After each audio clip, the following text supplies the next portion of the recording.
Why do you keep attracting broken people? Not just once or twice, but again and again, like a magnet, pulling the same fractured pieces of humanity toward you, worn, damaged, and unresolved. You tell yourself it's just bad luck, or maybe they were the wrong ones. But what if this repetition isn't random? What if it's something deeper, something invisible, something hiding inside you? Imagine looking into a mirror, expecting to see your reflection, but instead, you find fragments of pain you thought belonged only to others. These broken people, the ones who drain your energy, who stir your insecurities, who unsettle your peace. What if they are not strangers? What if they are, in some profound way, mirrors of the shadow inside you? Carl Jung, the pioneer of analytical psychology, warned us, until you make the unconscious conscious, it will direct your life, and you will call it fate. That unconscious part of you, the shadow, is the unseen force quietly guiding your relationships, your choices, your very destiny. It's not a judgment. It's not a curse. It's a psychological reality. We tend to think we attract others by chance or surface-level qualities, but attraction runs far deeper than chemistry or timing. It is often a dialogue between hidden parts of ourselves and those who unknowingly embody those parts. This is why you might find yourself inexplicably drawn to people who carry wounds eerily similar to your own. Think about it. Each time you fall into a relationship that ends in heartbreak, confusion, or exhaustion, there's an invisible thread weaving back to your own unacknowledged pain. We are not just victims of others' brokenness. Sometimes we are the magnet, and that magnet is fueled by the unseen realms of our psyche. What if every broken person you've ever met is a reflection of a broken part within you? What if your unconscious mind seeks out these relationships to force you to confront what you refuse to see? This is no random act of fate. It's a deeply psychological dance, a repetition compulsion that pulls you toward what you need to understand, heal, and ultimately transcend. This mystery isn't easy to face. The shadow, by its very nature, is what we try to hide, even from ourselves. It is uncomfortable, unsettling, and often painful, but ignoring it only ensures the cycle continues. The question isn't just, why do I keep attracting broken people? But what parts of myself am I afraid to acknowledge that call these people to me? This journey is not about blame or shame. It is about discovery and courage. The courage to look into the darkest corners of your own soul and finally see what's there. Because until you bring these unconscious forces into the light, they will continue to shape your life, your relationships, and your sense of self, and you will keep calling it fate. There is a part of every human mind that prefers to remain hidden, a shadow lurking beneath the surface, quietly shaping our choices, our fears, and even the people we are drawn to. Carl Jung called this the shadow self. It is the collection of impulses, desires, and traits we reject or deny, often because they conflict with the image we want to project or the ideals we were taught to live by. This shadow is not merely a psychological curiosity. It is a powerful force that invisibly molds our relationships and our destiny. Imagine the story of Dr. Jekyll and Mr. Hyde, one of the most vivid metaphors for the shadow. Dr. Jekyll, a respected man of science, attempts to suppress his darker impulses, the parts of himself he considers shameful or dangerous. But these repressed elements don't disappear. Instead, they take form in Mr. Hyde, a shadowy figure embodying everything Jekyll tried to deny. This tale illustrates a profound truth. Denying our shadow doesn't eradicate it. It manifests in unexpected, often destructive ways, sometimes through the people we attract, sometimes through the patterns we repeat. Similarly, in Greek mythology, Narcissus fell in love with his reflection, unable to recognize the reality beyond the surface.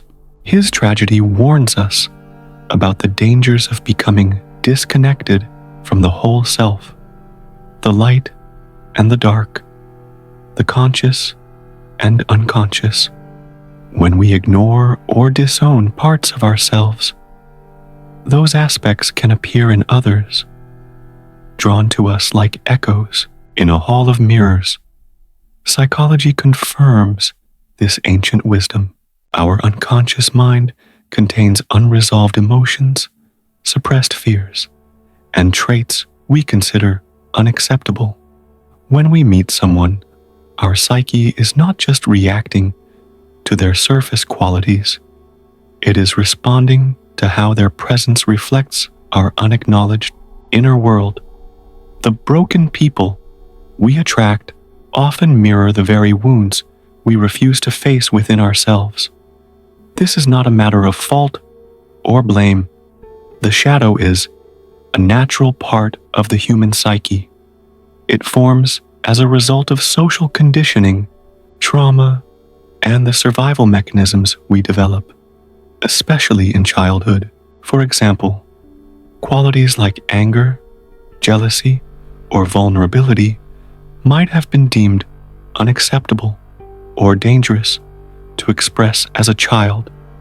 So, they are buried deep, out of conscious awareness, but they remain alive in the shadow. This disowned self influences how we relate to others. The people who trigger us, who seem broken, are often those who resonate with the parts of us we reject. Their behaviors, whether self-sabotage, emotional unavailability, or volatility, are reflections of patterns we harbor but deny. Our attraction to them is a psychological signal, an invitation to acknowledge and integrate those shadow aspects. Modern psychology uses terms like projection to describe this phenomenon. We project our own unconscious traits onto others, accusing them of faults that actually reside within us. For instance, if we despise manipulation, it might be because we have manipulative tendencies we refuse to admit. When we encounter manipulators, our unconscious is drawn to them, compelled to resolve that inner conflict externally.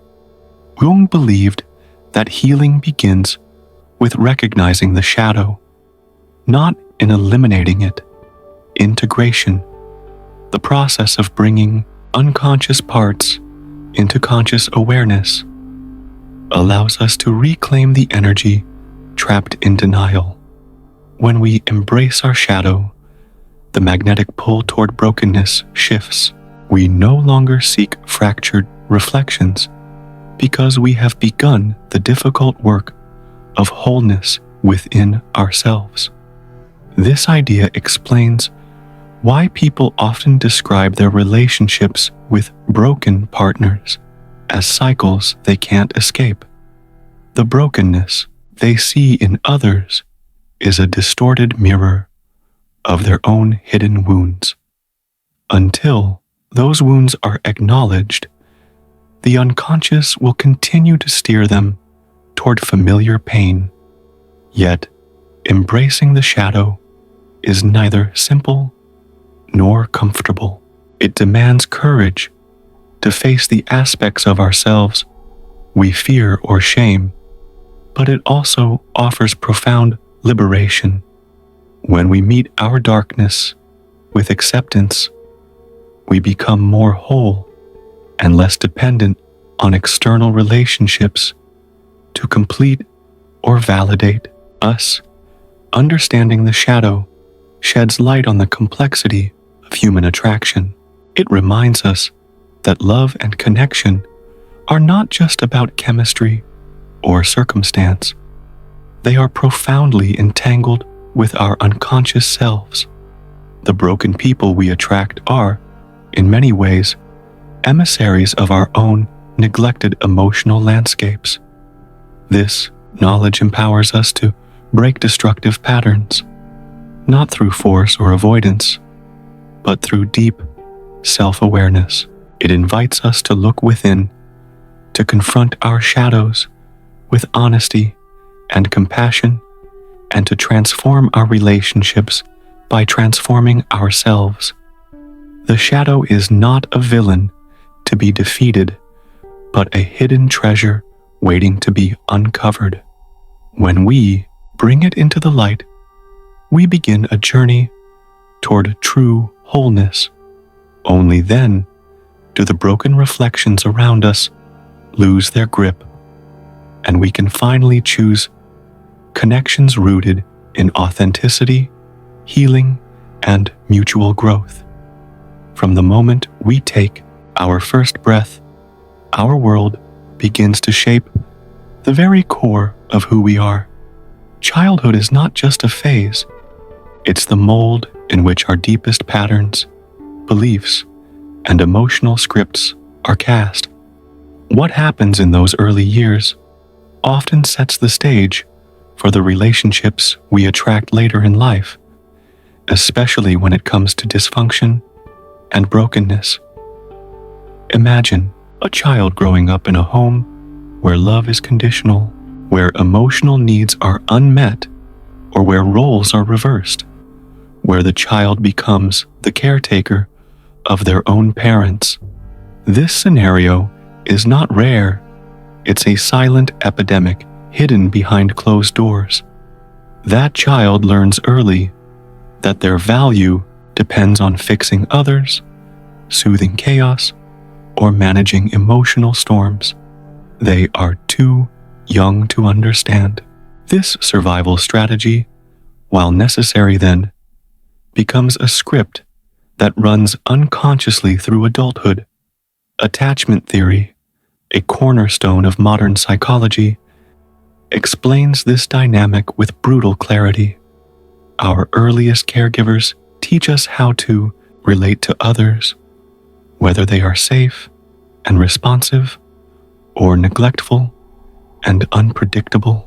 When a child experiences emotional neglect or inconsistent care, their brain hardwires for hypervigilance, fear of abandonment, or desperate attempts to control relationships. These early imprints don't vanish with age. They shape our subconscious desires and fears. Take the example of someone who grew up in a household where the parents were emotionally unavailable, perhaps overwhelmed by their own struggles. The child, instead of receiving nurturing, had to become a parent to their parent, managing moods, diffusing conflicts, and suppressing their own pain. This role reversal teaches the child that love equals sacrifice, codependency, and self-neglect. As this person grows, they often unconsciously seek partners who replicate this dynamic. They attract emotionally immature individuals, people who need caretaking, validation, or rescue. It feels familiar because it mirrors the early blueprint they internalized. But instead of a nurturing bond, it becomes a toxic cycle of exhaustion, frustration, and heartbreak. This is not a matter of personal failure or weakness. Codependency and enmeshment are survival mechanisms, adaptive responses to chaotic or neglectful environments. The problem arises when these strategies become unconscious scripts, played out long after their original purpose has faded. We continue to play the parent in our relationships, forgetting that we once needed protection and care ourselves. The inner child concept offers a powerful lens here. This inner child carries the emotional wounds, unmet needs, and suppressed cries for help from our earliest years. When ignored, the inner child's pain seeks expression, sometimes by drawing us toward partners who reflect the same emotional unavailability or dysfunction we once suffered. Family systems theory adds another layer of understanding. It suggests that we are not isolated individuals, but part of intergenerational emotional patterns. The dysfunction we attract might echo unresolved trauma passed down through generations, like invisible chains linking us to ancestors we never met. Breaking these cycles requires conscious awareness and courage to rewrite the family script. Importantly, this framework shifts the narrative from shame to understanding. You are not inherently broken or doomed. You are following a script written for survival under impossible conditions. This realization is a turning point, offering compassion for the past and hope for change. Modern psychology also warns against simplistic labels. Calling someone codependent or broken without context dismisses the complex adaptive processes they have lived through. It's vital to honor these experiences as the brain's way of coping rather than defects to be fixed. This insight empowers us to recognize our patterns without self-condemnation. The question shifts from why am I attracted to broken people to what childhood wounds am I still carrying and how can I heal them? Healing the inner child means learning to nurture ourselves, set boundaries, and seek relationships based on mutual respect rather than survival. The paradox is clear. The dysfunction we attract is not just about the other person. It is a reflection of our own unmet needs and unhealed trauma. Understanding this rewires the mind, freeing us from unconscious cycles and allowing us to choose relationships that nourish rather than drain. As we begin to confront these childhood scripts, we reclaim our power. The chains of the past loosen, and we step into a future where attraction is no longer dictated by survival, but by growth, authenticity, and true connection. The mold that shaped you is not your prison. It is the starting point for transformation. By acknowledging the roots of your attraction to dysfunction, you can rewrite your story and break free from the cycles that have held you captive for far too long. Why do we find ourselves trapped in cycles of pain, drawn repeatedly to the same broken patterns, as if caught in a psychological time loop?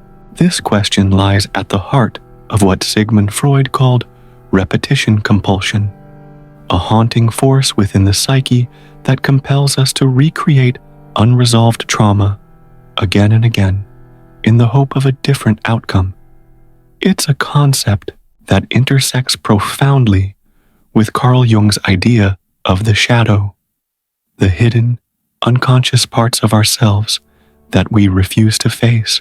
Together, these ideas reveal a chilling truth. Our attraction to broken people is often not about weakness or bad luck, but about a deep, subconscious need to resolve wounds left open from our past. Imagine a person who seems to have made it their mission to save every broken soul they encounter. They fall for the emotionally unavailable, the damaged, the lost, always believing that their love can heal where others have failed. On the surface, this looks like a story of compassion and hope, but underneath lies a darker, more complex reality. This drive is less about rescuing others and more about attempting to heal a fractured part of themselves. The psyche's compulsion to repeat trauma is a survival mechanism gone awry. When a wound from childhood or earlier life remains unhealed, the mind unconsciously tries to master the pain by reenacting it in relationships. It's as if the inner child, trapped in those moments, refuses to move on until the story is rewritten with a new ending. But because the trauma remains unresolved, the outcome rarely changes. In this cycle, love becomes a stand-in, a way to rewrite the narrative of neglect, abandonment, or emotional neglect experienced long ago. The broken people we attract are often symbolic figures, embodying the very wounds we have yet to face.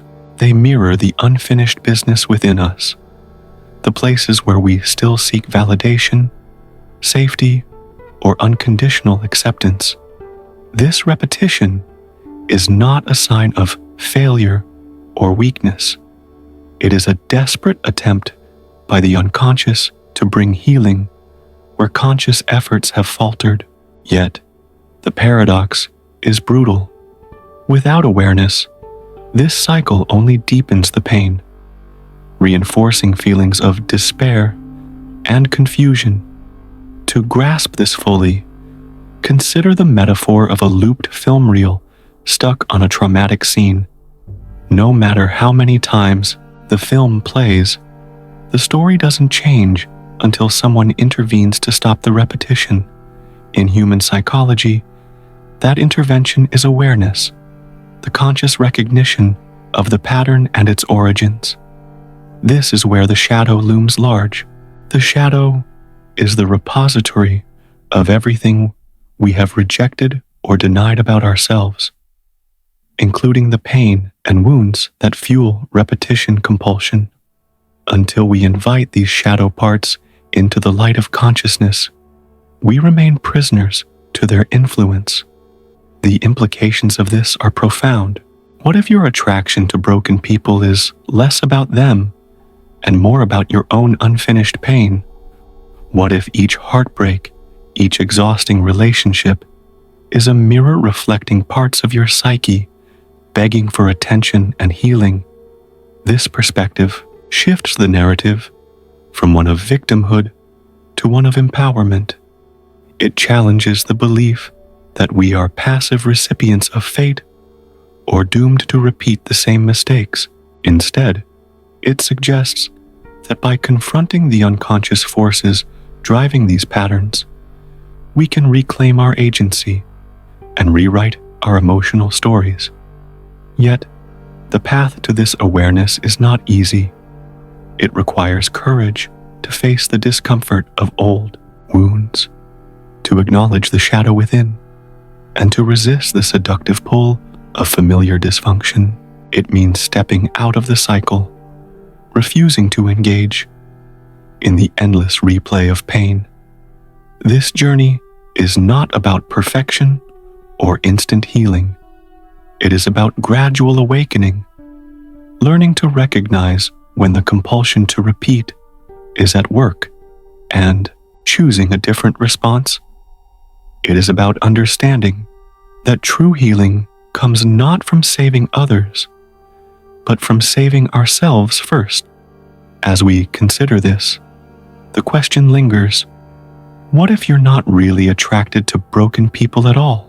What if what you are truly drawn to is your own unfinished pain, the silent echo of wounds waiting to be healed? Recognizing this is the first step toward breaking free from the cycle and finding relationships that reflect growth, wholeness, and genuine connection. In the end, the darkness of repetition compulsion is also an invitation to turn inward, to face the shadow with honesty, and to transform the pain into a source of strength. Only then can the cycle end, and the story move forward into the possibility of true healing and love. They told us that love would save us. That brokenness was beauty. That behind every tortured soul, there was a heart waiting to be healed. If only someone brave enough, empathetic enough, loving enough would stay. From the pages of novels to the screens of Hollywood, we've consumed this myth since childhood. The damaged genius, the cold but secretly soft-hearted lover, the misunderstood villain, the wounded savior. These are not just characters. They're cultural scripts, social myths passed down like sacred texts, and without realizing it, we've absorbed them, internalized them, lived them. We begin to believe that if we can love someone through their darkness, it means we are valuable. If we can fix the broken, maybe it will fix us too. This is the trap. Consider the rise of the Joker and Harley Quinn dynamic. What began as a cautionary tale of abuse has been rebranded as a kind of chaotic romance. Harley, loyal to the end, believes her love can redeem a man spiraling into madness. It's tragic, it's violent, and it's marketed as magnetic. The pain is stylized, the dysfunction is glamorized, and millions resonate with it, not because it's aspirational, but because it mirrors something they've lived or longed for.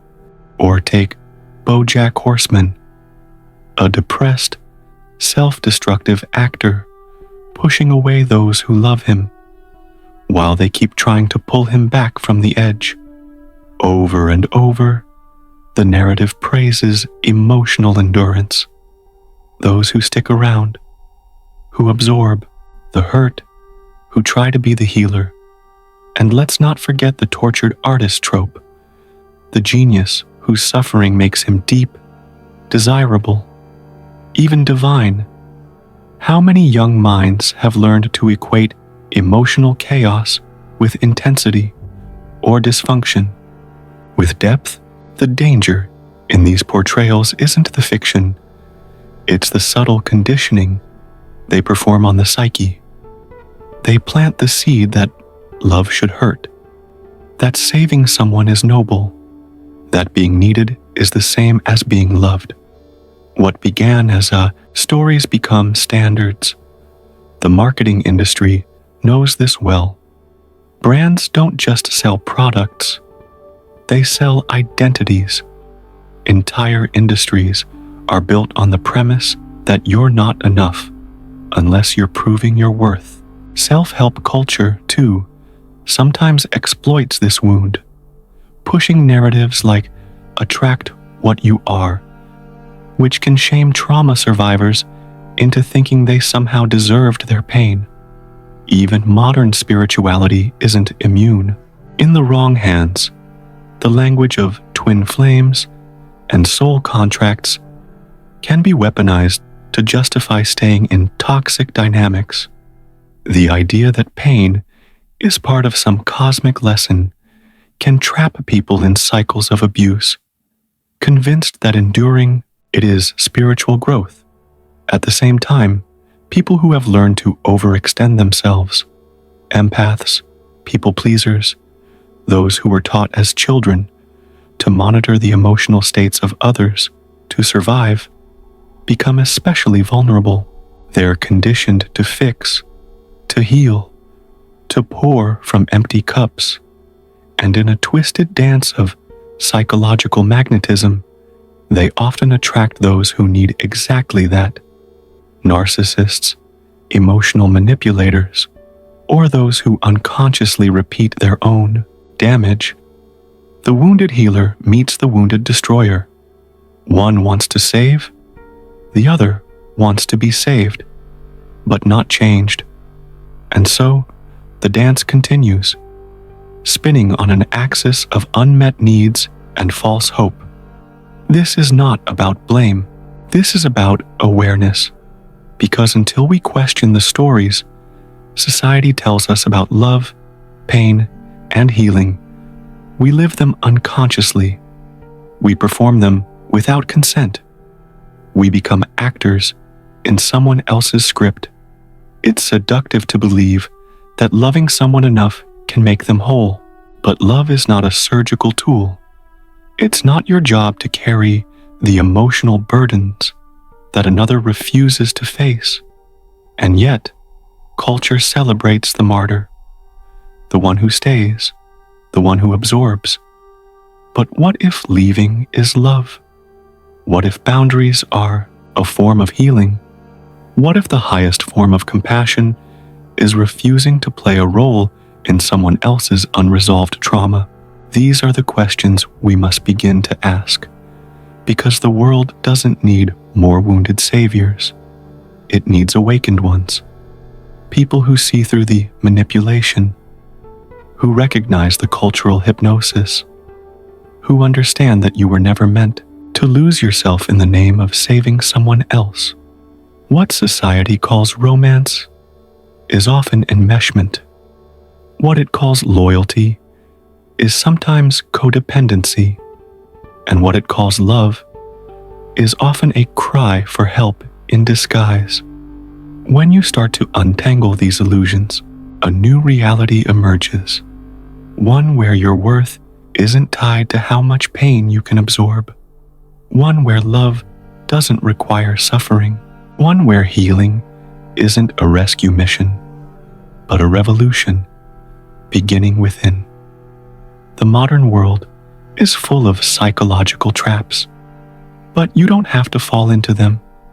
You can step back, look around, and choose a different story, one that doesn't cast you as the martyr, but as the author. For most of our lives, we try to fix the external. We change partners, cities, jobs. We cut people off, set boundaries, say affirmations. We chase healing like it's a destination.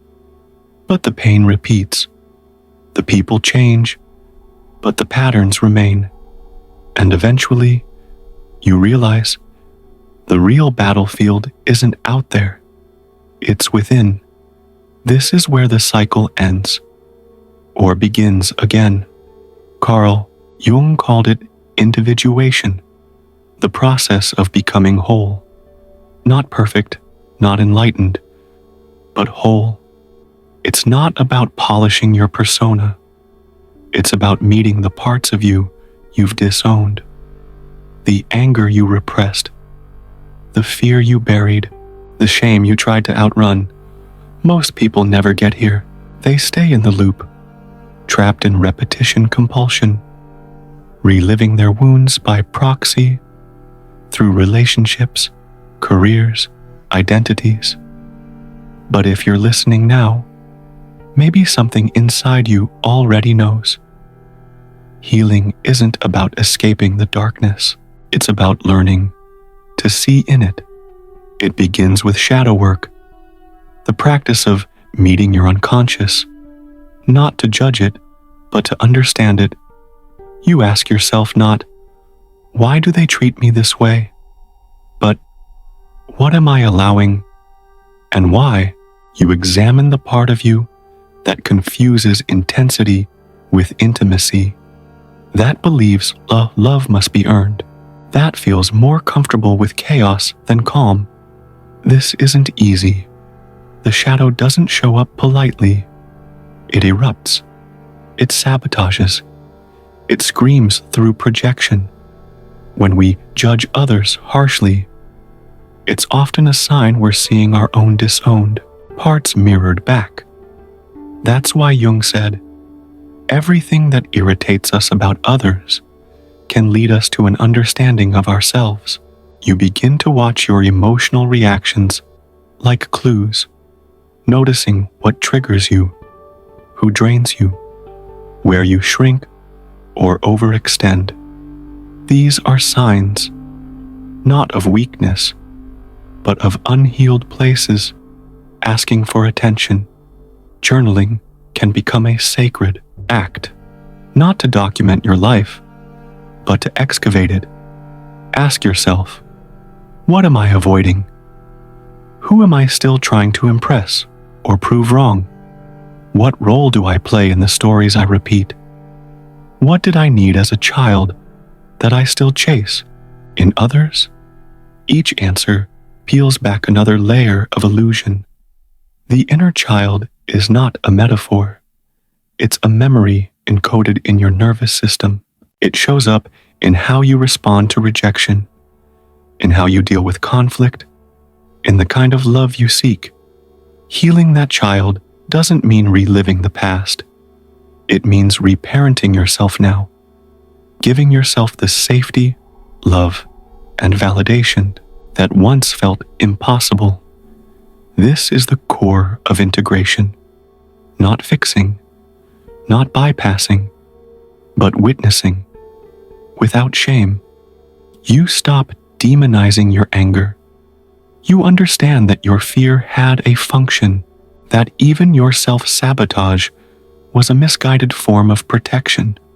When you do this, something profound shifts.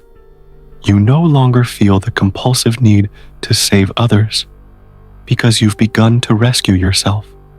You stop seeking love through brokenness, because you no longer equate pain with passion. You start choosing peace over patterns, depth over drama, wholeness over healing projects. And that's when the magnet breaks. The wounded parts of you that once unconsciously sought out chaos begin to quiet. The need to be needed dissolves. The urge to fix becomes compassion without codependency. You don't stop loving people. You just stop bleeding for them. This doesn't mean you'll never feel triggered again, or that life becomes smooth. Integration is a process, not a promise.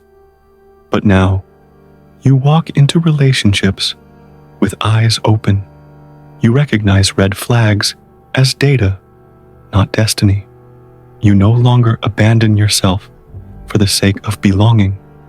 And in that, you become sovereign, whole, not in a spiritual, cliché kind of way, but in the deeply grounded sense of knowing who you are, and more importantly, who you are not. The cycle ends when you stop outsourcing your healing. This is not about rejecting others. It's about reclaiming yourself. Because the truth is, you don't attract what you deserve. You attract what feels familiar. And when you change what's familiar, when you make the unconscious conscious, you don't just break the pattern, you rewrite the story. You've spent years asking the same question. Why do I attract broken people? But what if that was never the right question? What if the more honest question, the one that changes everything, is this? What are they reflecting back to me? Not what they did wrong, not why they left, not how they hurt you, but what part of you needed them in the first place. Because the truth is, we don't attract people by accident. We attract them by pattern. And pattern is just another name for programming. Every wound you haven't faced becomes a magnet. Every need you've buried becomes a beacon. The ones who triggered you most deeply, the ones who made you feel invisible, inadequate, enraged, they didn't come to destroy you. They came to show you something you had refused to see. You were never cursed. You were being called. Carl Jung said, "Until you make the unconscious conscious, it will direct your life, and you will call it fate." And for so long, that's what it felt like. Fate, bad luck, another heartbreak, another betrayal, another emotionally unavailable person in a different costume. But what if it was always about you, not in a way that blames you, but in a way that empowers you? We're told that healing is about becoming soft, gentle, forgiving, but sometimes healing looks like burning everything down. The lies, the self-betrayals, the illusions we clung to because they felt safer than truth. Sometimes healing is rage. Sometimes it's silence. Sometimes it's realizing that your empathy was weaponized because your boundaries were never born.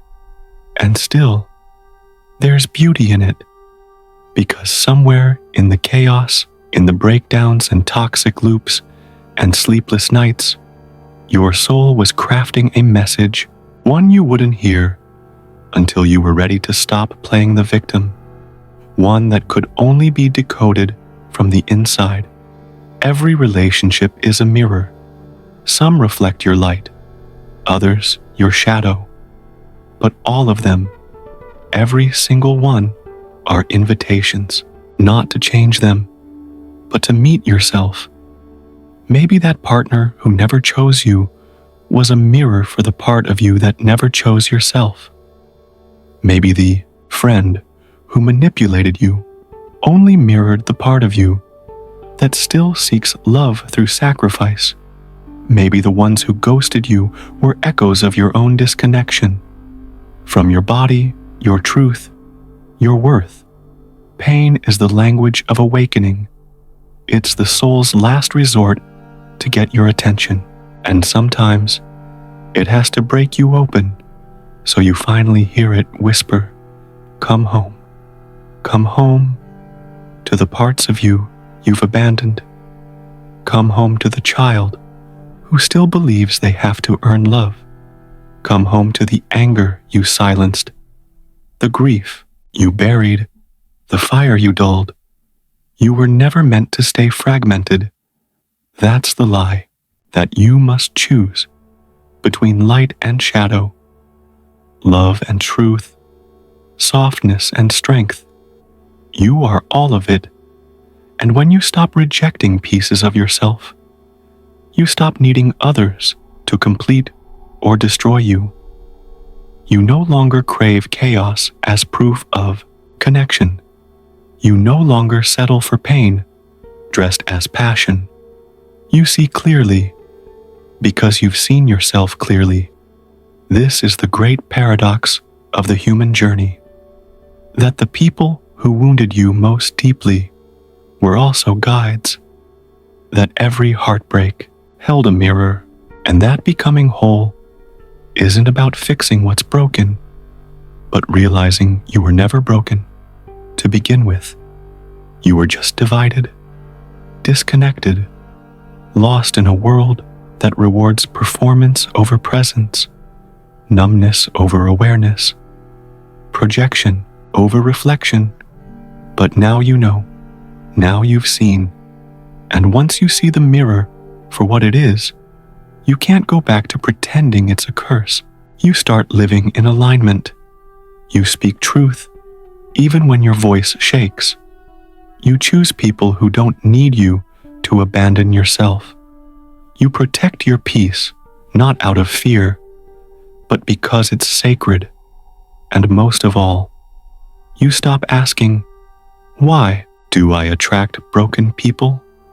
Because you realize you were never attracting them. You were inviting yourself home. As Rumi once wrote, "The wound is the place where the light enters you." And as Jung reminds us, one does not become enlightened by imagining figures of light, but by making the darkness conscious. The question was never about them. It was always about you.